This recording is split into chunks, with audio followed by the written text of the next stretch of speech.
Greetings and salutations, everyone. I hope everyone is doing well today. Today I have a subscriber interview who shares 2 brief encounters she had.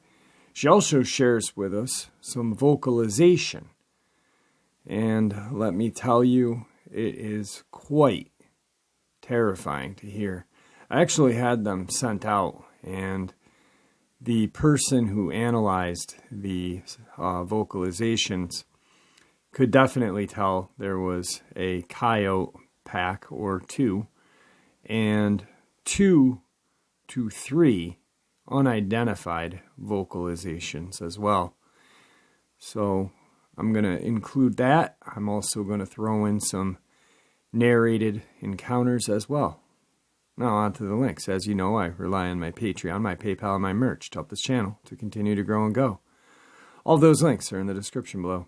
I also just narrated and produced my first audiobook. It's available on Audible, Amazon, and iTunes. The link to that is in the description below. Dogman, Frightening Encounters, written by Tom Lyons, produced and narrated by Jeffrey Nadolny. And my second channel. It's for creepypasta, fanfiction, and scary voice acting. Stories that really don't fit on this channel. Now, if that's anything that you're into, follow that link, give those stories a listen. You might just like what you hear. Now, I've taken enough of your time. Let's get to the real reason why you're here. Shall we? Alright, everybody. Today's subscriber is Sheila, and she has an encounter that she is going to share with us. Sheila, thank you for coming on today. Thank you, Jeff. I'm glad to be here. I really appreciate you taking time out of your busy schedule. It really means a lot to me. Now, as you know, I'm just going to hand the floor over to you so you can share your encounter. Just pretty much picture it. Me and you are in a car, and I just told you my encounter, and now you're sharing yours with me. All right? Okay. All right. Okay, so on this day that it happened, it was actually, I remember the date, it was 9/11/2019. My husband, myself, and a friend of ours were out scouting an area, looking for some tracks and, what we could get into. 2 o'clock in the afternoon. Never, ever thought about, having anything happen at 2 o'clock during the day. Nothing was going on. It was just a quiet day. We were walking around the ridge area. My husband and my friend saw some rubbings on a tree at the bottom of a ridge. And they stayed down there and was looking at it and, trying to look around, see if there was some more stuff going on. So, and I started to the top of the ridge because I already had my momentum and I just didn't want to stop. So I went to the top and I looked down. Our cars were parked way down below, and I was thinking to myself, we should have come out further down or something like that. And then I heard a sound, some kind of sound. And when I heard it, I took a step back and looked at my 4 o'clock where the sound come from. And when I looked, about 25 yards away, I saw something. But, you're trying to look, what am I seeing? Is that, I seen the tree. But then this thing leaned to the left of the tree. And I'm looking at it, and the whole time I'm thinking, I'm not really seeing what I'm seeing. This isn't right. I'm not seeing this. My eyes are lying to me. But he looked at me, and I looked at him, and I'm 110% sure of what I saw. It doesn't matter if anybody believes me or not, so I'm good with it. He looked at me, and I looked at him. He still had his hands on the tree. And the one thing in my mind thinking, holy crap, his right shoulder was still on the other side of the tree, and he was leaning out looking to the left. That was how big it was. It looked like a humongous man wearing a cinnamon color, dark red, burgundy kind of fur coat. His face looked the color of clay. I didn't see any hair on his face whatsoever. I seen his eyes. His eyes was dark looking at me. And he knew that I saw him. That was the thing. So I was always in my mind wondering, did he do that on purpose? He got my attention to look at him. Right. So I'm looking at him, and I called for my husband. he thought I found a track or something, so they were taking their time, and I thought they were closer to me than they were. And then I kind of hollered again, for him, and he knew something was wrong. And when I yelled the second time, whatever it was, and I know what it was, it just dropped down and just took off like a big puff of smoke. So they made it to the top of the ridge, and we ran over there and showed them where it was. And you could see tracks from when it dropped down and when it went off. It was like on all fours. It just tore off down the ridge. So it took me about 2 days. I was trying to convince myself, okay, maybe it was a bear, maybe it was this, maybe it was that, but I know what it was. And I know it meant for me to see it. So, and that's how it happened. I never smelled anything. I never felt scared. I felt more adrenaline, because I was just shaking all over just from the adrenaline rush. And where it was on a decline, where it went down. So if I would have said how tall it was, I would have guessed at least 7 foot tall. Okay. Now, when it hit all fours, were you able to see like where its top of its back was? Can you give an estimate of how tall it was on all fours? I just seen it when it was like a puff of smoke. Is the only thing I can describe. It's just poof. It just happened so fast. But when we got to where it was, you could see where it had dug in to the ground and just tore off. All right. Now, the noise you mentioned, what was that? How'd that noise sound? I know it wasn't like a whoop or anything. Right. It was just a noise. And, after talking to Victor, I believe that it made some kind of clicking sound with its mouth, which makes sense. I've heard that before after that. Yeah. That's what it done to get my attention, So he knew that I was up there by myself. I mean, I didn't have my cell phone with me. I left it in my vehicle. I usually carry a gun because mainly I'm afraid of the wild hogs around here. Right. Didn't have that. I was totally up there by myself, and I never thought even once about a cell phone or anything else when I saw it. Yeah, there's another female subscriber who shared her encounter, and she described the clicking as like the old metal clickers that kids would play with back in like the 50s and 60s. It was kind of like an aluminum clicker, click-clack thing. So that makes a lot of sense, and it's definitely a creepy encounter because it wanted you to see it. Normally they don't want you to see them, unless so. Well, I assume, I don't know. I've heard that they have sentries out during the day watching out. Maybe it was curious. Maybe I don't know, but I would not have really looked that way for any reason, because we've done walked all over the area, and they were just down there looking at the tree, and I was looking at the car or looking straight in front of me. So, yeah, it wanted me to see it. I feel like definitely. Well, you sent some amazing audio. I'm still. For some reason, the way that you sent it to me, I can only play it on my computer or my phone, but I can't put it into video. So I'm trying to be working on that. Hopefully I can convert it tonight and combine it with your video with this interview. Okay. I'm going to send it to Victor, like I said, when he returns home from his hunt. But that will be awesome. I'm looking forward to hearing from you again, because you've got a group of friends that have heard and seen things too as well. So that'll be exciting for me too.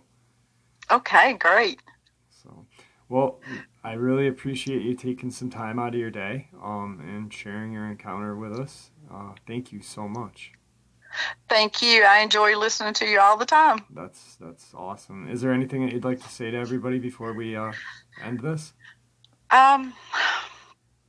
I would just tell everybody to keep getting out there, going camping. Just be aware of your surroundings. Don't think it's just, just the deer or the bear. Just be knowledgeable and stay safe.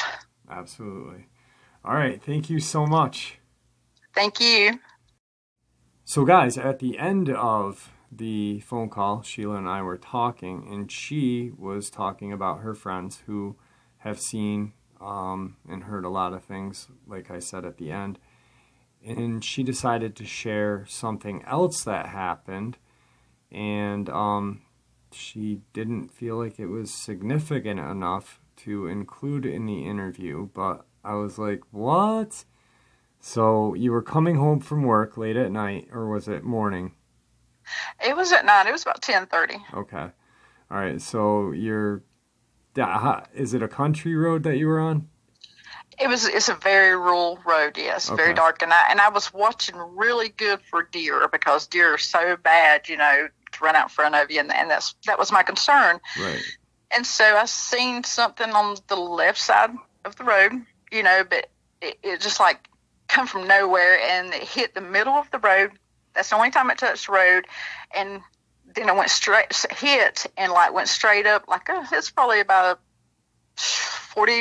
50 degree embankment, went straight up, and it was moving so fast. It was just amazing how fast it moved and how much it could cover.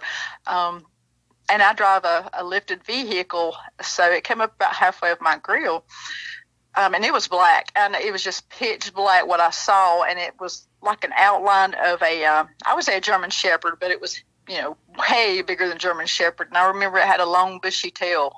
Right. That kind of was the last flowing thing I saw. So in her then I said, well, your lifted vehicle is, how big was this thing? And she's like, it was bigger than 4.5, 5 feet. And I was like, you didn't feel it necessary to share that with us? And she started laughing.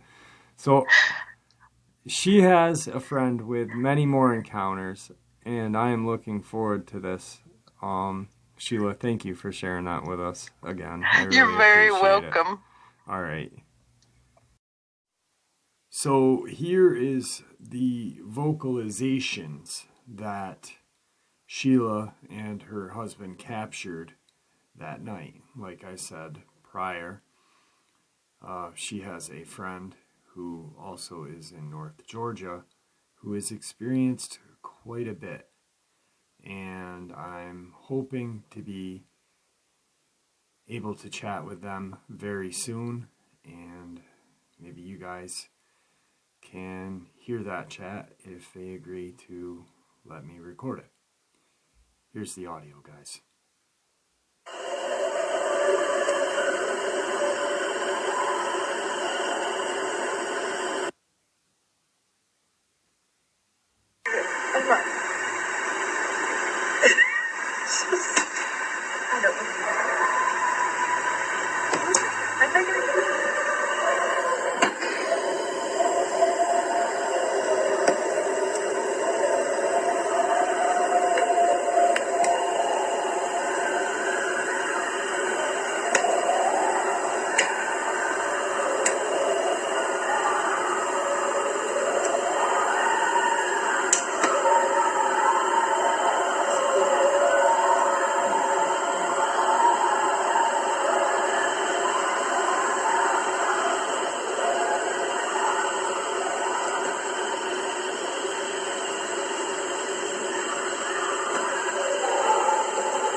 So you can definitely hear the coyotes in the background, but then there's another vocalization, and it's just a frenzy of noise. I mean, it's while I was listening to that, I imagined myself in the woods and having that go around me, and just that's terrifying. And I've heard coyote, I've heard wolves, I've heard coy dog personally because of where I live in New York. And yeah, they sound very, very scary to hear. It's very scary to hear. But that other vocalization, there's multiple that are not the coyote, is what my ears were focused on. And a couple of them almost sound hyena-like. I don't know. I mean, this is just friggin' creepy. Anyway, that's the interview with Sheila and the audio. I hope you guys enjoyed that. Today's first encounter, October 4th, 2001, Tyler, Texas. A little while back, I saw a Bigfoot in my backyard. He stood about 7 to 8 feet tall, weighed 8 to 1,000 pounds. It was black, hairy all over, and smelled worse than a skunk.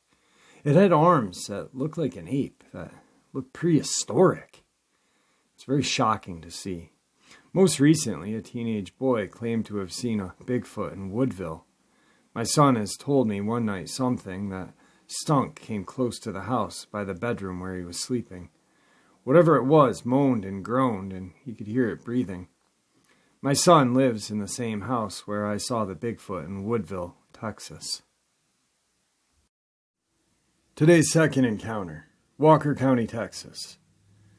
I'm a little unsure of what I saw that day, but it certainly freaked me out enough that I felt the urge to look into it a bit further. It happened September of 2001 on the county line of Walker and Montgomery County, southeast Texas. At the time, I was living in the college community of College Station, Texas, and I'd commute the hour and a half from home to my work in Conroy. Due to the drive and time I needed to be at work, I often left long before the sun was rising. On the 11th of September, I left home at about 4:30 and headed to work. The quickest, but not easiest, route leads some rather empty country and part of the Sam Houston State Forest, which borders Lake Conroy. I was on FM Farm to Market Road 1375, which cuts through the forest and over part of the lake. I had just crossed the bridge heading east when I decided to pull to the side of the road. I'm a heavy coffee drinker, and for obvious reasons, the rural nature of the spot made it an easy stopping point. Where I had stopped, years of fishermen had worn a path down from the roadbed to the lake's edge. I had just started to step onto the path when I noticed a very heavy, musky odor. I wish now I would have made a point to stop and take another breath. But at the time, I was thinking just that it was a really strange skunk odor. I had taken maybe 2 or 3 more steps when the hairs on my neck literally stood on end. And to this day, I swear I heard a woofing noise. Not like a dog does, but kind of like that. And as if something was telling me I was not where I needed to be. I stopped, and that is when, to my immediate right, something stood up and grabbed the branches of a small tree right next to my head and began to shake. I had left my lights on and at the truck and thought they were not shining in my direction, and the reflection was enough to get a general idea. It stood well over a foot taller than me and was still below me on the slope of the embankment. I'm 5'8", so I would think it was well over 7 feet. It had dark-colored hair, a rather large head, and I couldn't see its nose or eyes due to the shadow. It had long arms, I think, and large hands. I'm a little unsure of that because I can't remember if I really looked at its hands or not. The stench was amazing, enough to make my eyes water. It began making this squealing bark kind of noise, and in 2 or 3 strides was past me and headed to the road.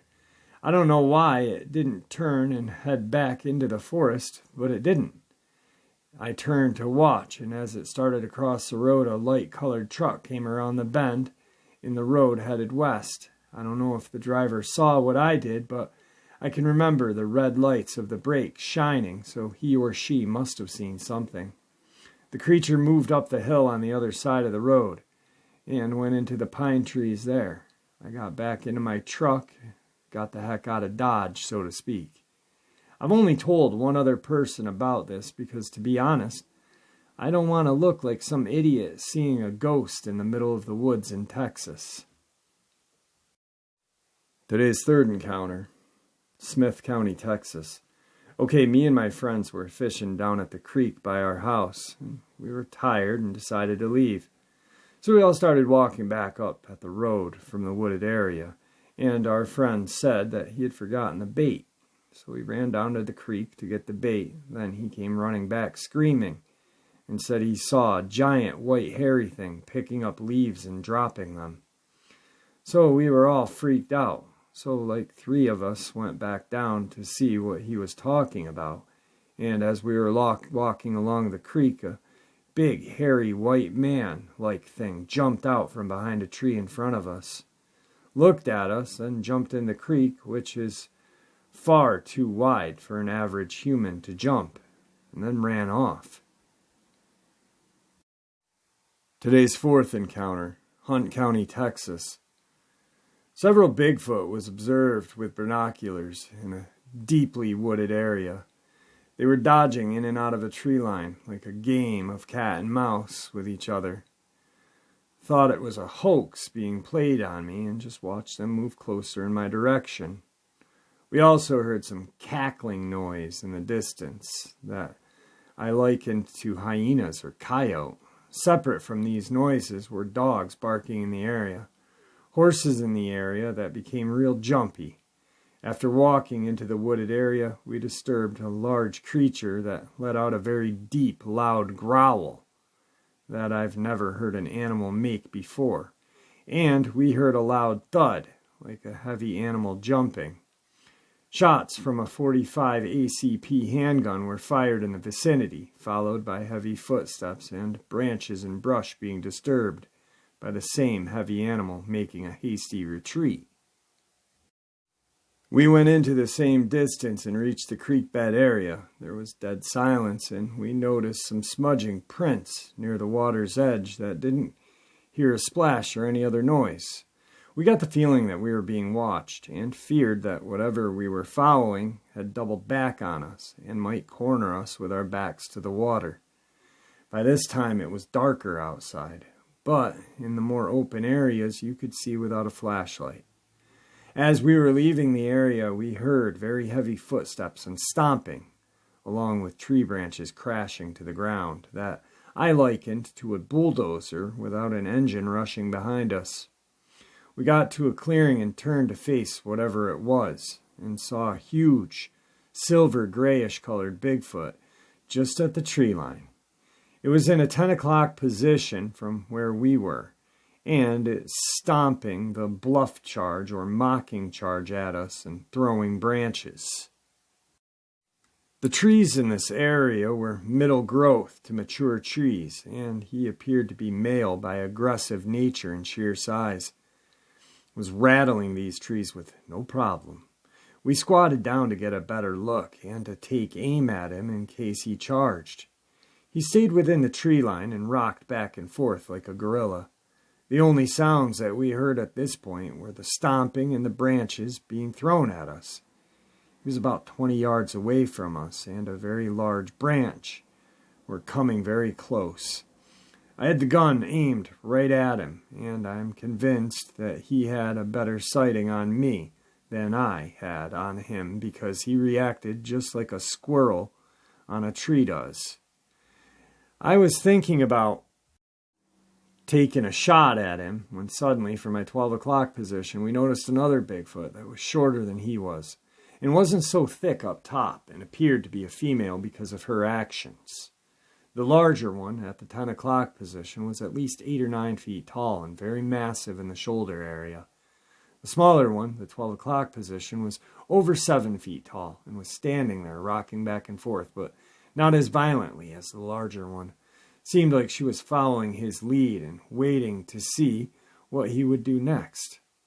As long as I pointed the gun in their direction or shined a flashlight at them, they stayed behind the tree and tried to hide their face. It became a sort of hide-and-seek as I shined the light in their faces. I did catch a glimpse, and the face appeared more sloth-like from what I saw. They had big heads. The eyes were dark-looking despite the growing darkness and flashlights. On one, I did notice a sort of frowned expression on the face. It almost looked sad. At this point, I couldn't shoot because I wasn't sure that it still wasn't a hoax, although I understood what I was looking at. Also, it almost seemed like they could almost understand things more than the other animals.